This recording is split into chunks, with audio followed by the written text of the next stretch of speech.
Bismillah, Assalamualaikum warahmatullahi wabarakatuh.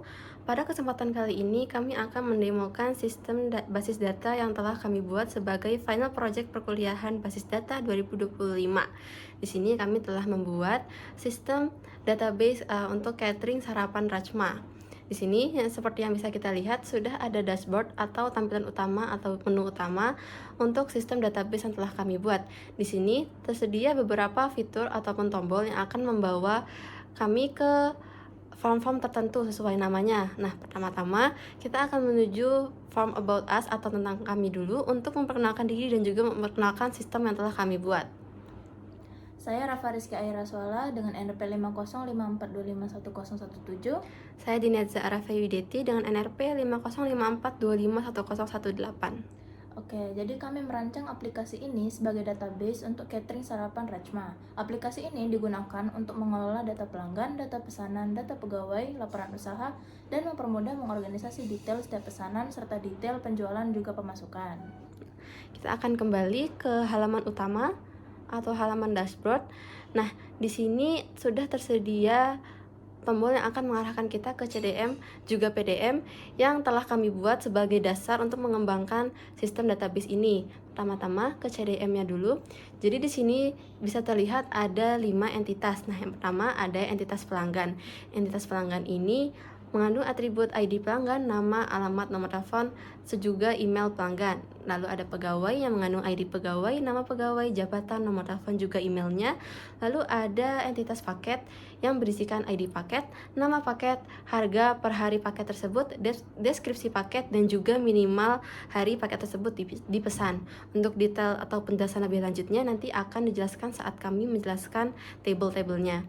Lalu ada entitas metode pembayaran yang berisi ID metode juga metode pembayarannya. Nah, lalu 4 entitas tersebut memiliki relationship one to many terhadap entitas pesanan ataupun entitas utama di sistem database ini. Nah, entitas pesanan ini selain mengandung ID pesanan sebagai primary key-nya, dia juga menyimpan ID pelanggan, ID pegawai, serta ID paket juga ID metode pembayaran dari entitas lainnya.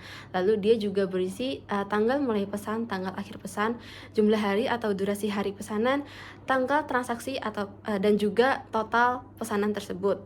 Kita akan kembali ke menu utama, lalu kita akan menuju ke form PDM-nya. Nah, di sini kurang lebih sama seperti CDM-nya, namun di sini di entitas pesanan terdapat foreign key baru yang masuk dari entitas lain. Di sini ada ID pegawai, ID pelanggan, ID paket, juga ID metode pembayaran. Nah, lalu kita kembali ke dashboard. Lalu kami akan menjelaskan table-table yang tersedia di sistem database ini yang akan dijelaskan oleh teman saya. Jadi untuk database ini kami membuat 5 tabel. Ya, dengan tabel pertama itu ada tabel pelanggan. Di tabel ini berisikan data-data pelanggan yang pernah memesan di catering Rajma.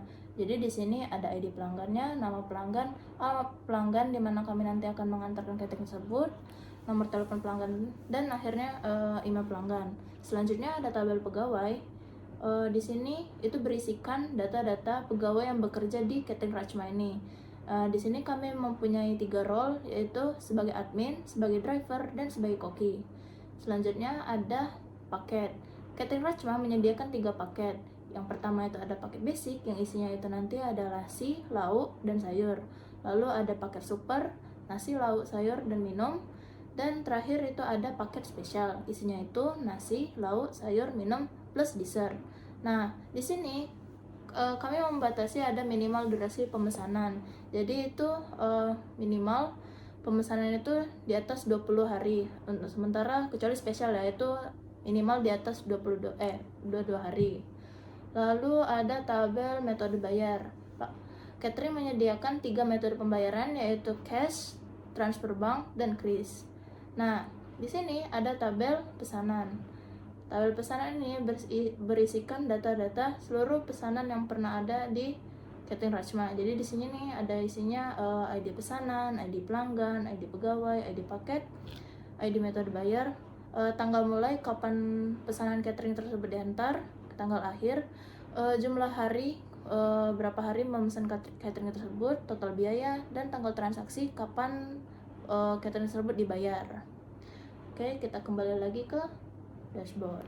Nah, di sini seperti yang terlihat sudah tersedia beberapa fitur, beberapa tombol, pelanggan, pesanan, pegawai, query reports yang akan membawa kita ke form-form tertentu untuk menambahkan data dan juga melihat query atau report yang dimiliki database catering kita ini. Nah, misalkan kita ingin menambahkan pesanan. Nah, di sini kan kita jika ingin menambahkan pesanan, kita harus terlebih dahulu mengisi data-data di sini kan. Nah, kalau yang memesan adalah pelanggan lama atau pelanggan yang ID-nya sudah tersimpan di sini, kita kan tinggal klik saja ID pelanggan yang ingin memesan tersebut. Namun, jika yang ingin memesan adalah pelanggan baru atau pelanggan yang datanya ID-nya belum tersimpan di sini, kita sudah pasti harus menambahkan data pelanggan baru tersebut terlebih dahulu ke sistem database kita. Nah, kita tinggal klik saja tombol back di sini yang mengarahkan kita ke form tambah pelanggan ini. Nah, kita harus menekan tombol ini dulu untuk menambahkan data baru, lalu kita isikan data pelanggan baru tersebut. Kita isi dulu ID-nya, lalu kita isi juga nama pelanggan baru tersebut. Kita isi alamat pelanggan baru tersebut. Lalu kita isi nomor telepon pelanggan baru. Kita isi juga email pelanggan baru tersebut. Nah, kita klik simpan untuk menyimpan data baru ini. Lalu kita ke tabel pelanggan. Nah, di sini kita harus merefresh dulu. Nah, sudah bisa dilihat kalau data baru pelanggan baru kita, Sena Surya, sudah tersimpan ke sistem kita. Lalu kita kembali ke form tadi. Nah, kita klik next untuk menuju ke tambah pesanan atau form pesanannya. Nah, di sini kita akan refresh dulu biar sistemnya baru. Nah, di sini kita klik dulu tambah pesanan. Nah, di sini kita tinggal isikan data pesanan yang baru mulai dari ID-nya. Nah, lalu pelanggannya sudah bisa terlihat kalau ada ID pelanggan yang baru tadi sudah bisa kita klik. Lalu di sini misalkan admin yang akan mengurusinya adalah admin 2. Lalu paket yang ingin dipesan adalah paket 2. Lalu metode bayarnya dia ingin memilih pakai cash. Nah, misalkan dia ingin mulai pesanannya itu tanggal 15 Desember. Lalu dia ingin mengakhiri pesanannya pada tanggal 8 Januari. Nah, untuk durasi pesanan ini kan 24 hari. Nah, lalu untuk totalnya itu adalah 480.000 karena harga paketnya adalah 20.000. Nah, lalu dia ingin membayar transaksinya 3 hari sebelum pesanan yang dimulai atau 12 Desember. Nah, kita bisa klik simpan. Lalu kita cek di sini, kita refresh, sudah tersimpan data pesanan yang baru ini. Nah, kita kembali lagi ke form yang tadi, lalu kita klik next. Nah, di sini. Oke, nah jadi di sini kalau kita sebagai admin ingin menambahkan pegawai baru gitu. Nah, jadi kita bisa menambah pegawai baru di sini. Jadi misal kita ada pegawai baru dengan role sebagai admin keempat. Jadi pertama kita isi ID-nya dulu, yaitu admin 0. Terus namanya adalah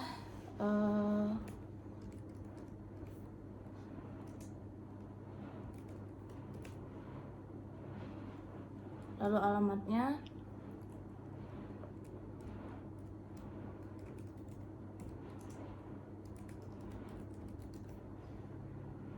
nomor teleponnya,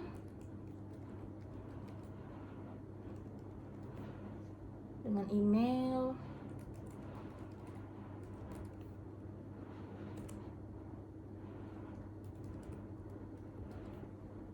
nah role-nya sebagai admin. Udah deh, kita bisa lihat di sini. Refresh dulu. Admin 004. Udah deh, kita lanjut ke queries and reports. Nah, di sini sudah ada 15 queries dan 10 reports. Query yang pertama itu adalah pesanan per metode. Jadi di sini nanti kita bisa lihat pesanan dengan sesuai metode yang kita masukkan. Jadi misal saya mau lihat pesanan dengan metode CRIS. Nanti itu kita bisa lihat pesanan dengan metode yang CRIS gitu. Oke, balik lagi ke sini. Lalu ada query pesanan per pelanggan. Jadi di sini kita bisa lihat jumlah pesanan yang dipesan oleh pelanggan tersebut. Kita bisa lihat sini urutannya ini ada Bagas Aditya dengan jumlah pesanan 7. Selanjutnya, lalu pesanan hari terbanyak. Di sini kita bisa lihat pesanan dengan jumlah durasi berapa paling lama. Jadi durasinya itu ada 27 yang paling lama. Lalu pesanan per paket. Di sini kita bisa lihat pesanan sesuai dengan paket yang kita masukkan. Jadi misal kita mau ngelihat pesanan apa yang dengan paket super misal. Jadi gini.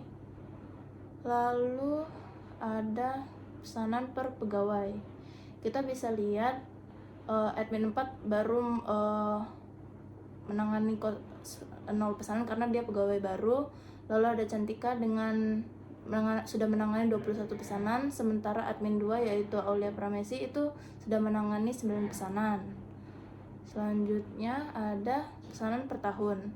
Pesanan per tahun ini kita pilih itu kita bisa ngelihat pesanan per tahunnya. Jadi misal kita mau ngelihat pesanan apa aja yang dilakukan di tahun 2023. Ada ini. Lalu omset pegawai di atas rata-rata. Jadi kita bisa lihat pegawai yang mengumpulkan omset paling banyak yaitu Cantika Purnama yang sudah mengumpulkan omset 11 juta untuk catering kita. Selanjutnya ada rata-rata omset per metode. Jadi kita bisa lihat metode-metode itu rata-rata pembayarannya ada berapa. Jadi kalau cash bisa lihat di sini ada apa aja, cash, transfer bank sama kris. Nah, lalu kita juga memiliki query yang bisa melihat kerajinan pegawai per tahun atau para admin itu menangani pesanan berapa di tahun berapa gitu. Misalnya kita lihat di sini 2023, kita bisa lihat admin 1 menangani 11 pesanan, admin 2 berapa pesanan, sedangkan admin 3 berapa pesanan. Lalu kita juga memiliki query pelanggan total hari terbanyak atau pelanggan-pelanggan dengan total durasi pesanan terbanyak. Di sini bisa kita lihat pelanggan 1 total harinya 175 hari. Lalu kita juga bisa lihat pelanggan baru per tahunnya. Misalkan tahun 2023 pelanggan barunya, 2024 pelanggan barunya gitu. Lalu kita bisa lihat rata-rata hari per paket. Jadi kayak paket basic itu rata-rata harinya dipesan 25 hari. Nah, di sini kebetulan semua paket rata-ratanya sama semua. Lalu di sini juga kita bisa lihat paket yang tidak populer. Di sini kita bisa lihat kalau paket spesial itu jumlah dipesannya paling sedikit, yaitu 11 kali dipesan. Nah, di sini kita bisa lihat juga ada query transaksi terbesar. Transaksi terbesar yang pernah terjadi di catering kita itu 650.000 dengan pelanggan-pelanggan yang ini. Lalu kita juga punya query transaksi terkecil yang terjadi yaitu 432.000 dengan nama-nama pelanggan ini. Nah, selanjutnya reports. Selanjutnya itu ada laporan pesanan lengkap. Nah, laporan pesanan lengkap ini isinya semua pesanan dan transaksi yang ada di database catering Rajma ini. Kita bisa lihat semuanya tuh. Oke, balik lagi. Selanjutnya ada pendapatan tahunan. Di sini kita bisa lihat total pendapatan per tahun. Lalu ada pendapatan bulanan. Ini total pendapatan sesuai dengan berapa bulannya. Lalu ada pendapatan per paket dan pendapatan per pegawai. Lalu selanjutnya ada pegawai paling rajin di tahun tertentu. Misalnya kita mau lihat laporan pegawai atau admin paling rajin di tahun 2023. Kita masukkan, lalu kita bisa lihat kalau di tahun 2023 pegawai paling rajin adalah admin 1 atau Cantika Purnama. Lalu ada report paket terlaris. Di sini kita bisa lihat kalau misalnya paket terlaris itu adalah super dengan jumlah pesanan itu 13. Lalu kita bisa lihat pelanggan setia atau pelanggan yang memesan lebih dari sekali. Di sini sudah tersedia nama-nama pelanggan yang memesan lebih dari sekali. Dengan contoh Bagas Aditya memesan 7 kali. Lalu kita bisa lihat juga laporan pesanan dengan omset tinggi atau pesanan dengan omset di atas rata-rata omset yang diterima. Kita bisa lihat pesanan-pesanan apa saja yang menghasilkan omset di atas rata-rata omset yang kita punya. Lalu kita bisa lihat pelanggan yang memberikan omset tinggi atau pelanggan yang memberikan omset di atas rata-rata. Kita bisa lihat pelanggan-pelanggannya. Nah, sudah, kita bisa kembali ke halaman utama. Jadi, itu yang bisa kami jelaskan tentang sistem database yang sudah kami buat sebagai final project ini. Kami mohon maaf bila ada salah kata, kekurangan yang kami sampaikan juga tentang sistem database yang kami buat ini. Sekian dari kami. Wassalamualaikum warahmatullahi wabarakatuh.